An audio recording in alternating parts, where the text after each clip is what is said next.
like to take you into the world of Abraham and Sarah. It was very timely, actually. Sarah has been waiting for 25 years for God's promise of a family to be realised. 25 years.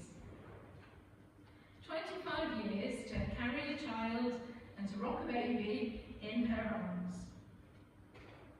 So I suspect that in that 25 years, she moved a long way past being disappointed. In fact, I suspect that she had grieved, been angry, been depressed, not knowing what the future might hold. Because God had made a promise to Abraham and Sarah, and it seemed that it had been broken. And that's a real grief, as many of us may know.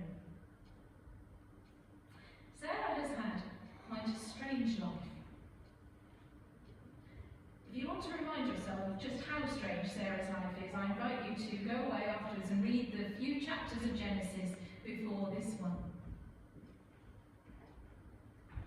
God had promised Abraham and Sarah that they would have as many descendants as stars in the heavens, that they would be a blessing to many people.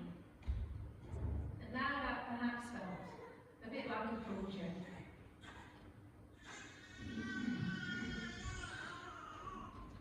Sarah had already tried to force God's hand via her servant Hagar, and again that's another very difficult story.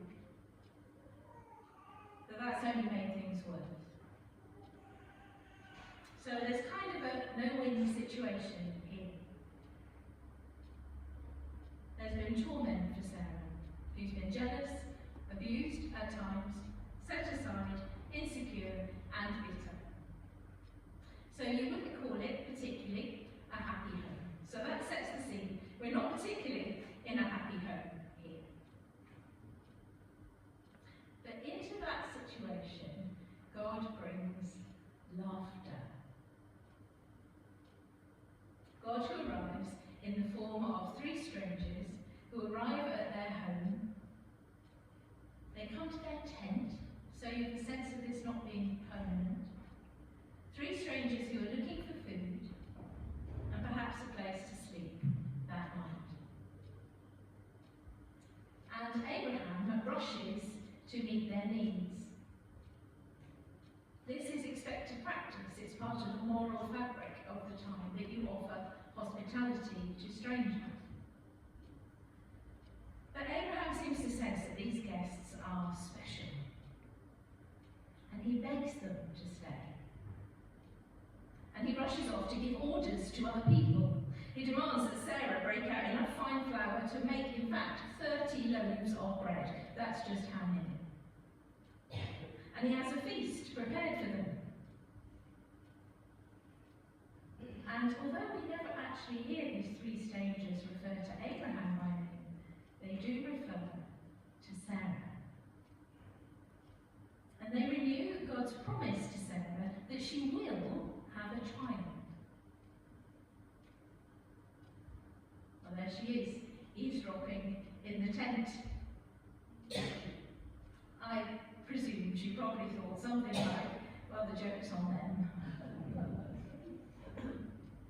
And so she laughs. She laughs. But according to this passage, God not only hears her laugh, but also knows her whole story. And calls her out for laughing, and she feels a bit scared. And she denies it. But God says, I know the sound of your voice, I know that you laughed. Don't doubt me. Sarah is an older woman, and of course she has reason to doubt. How could things possibly change now? How could this promise possibly be realised?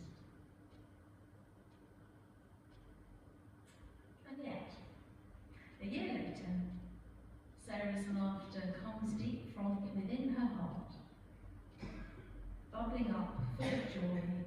in the birth of Isaac.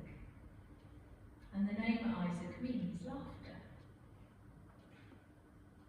Sarah says later, God has brought laughter for me. Everyone who hears will laugh with me. God has brought me joy.